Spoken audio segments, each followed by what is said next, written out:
तिरंगा प्यारा झंडा ऊंचा रहे हमारा, वीरों को हर्षाने वाला, प्रेम सुधा बरसाने वाला, मातृभूमि का तन मन सारा, झंडा ऊंचा रहे हमारा।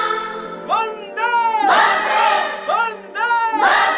भारत माता की वंदे मातरम वंदे मातरम वंदे मातरम वंदे वंदे मातरम वंदे मातरम वंदे मातरम वंदे वंदे मातरम वंदे मातरम वंदे मातरम वंदे।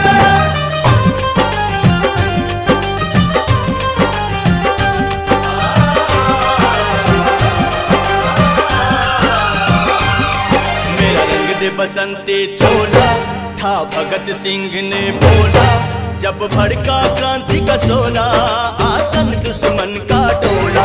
आजादी के निशानी हो, वीरता के कहानी हो, जन जन में जगा दे इनकलाब के नारा, ऐसन आपन तिरंगा प्यारा, जन जन में जगा दे इनकलाब के नारा, ऐसन आपन तिरंगा प्यारा।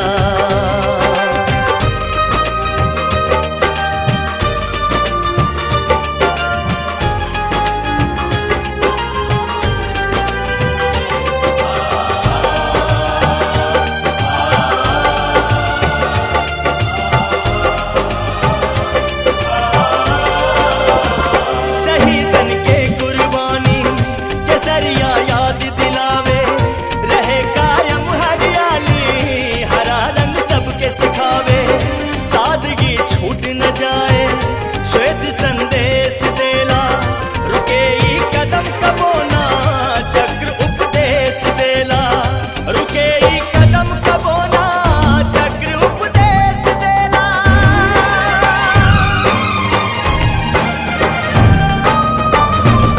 ई प्रतीक आजादी के, त्याग शेखर गांधी के, हर हिंदुस्तानी के अखियन के तारा, ऐसन आपन तिरंगा प्यारा, जन जन में जगा दे इनकलाब के नारा, ऐसन आपन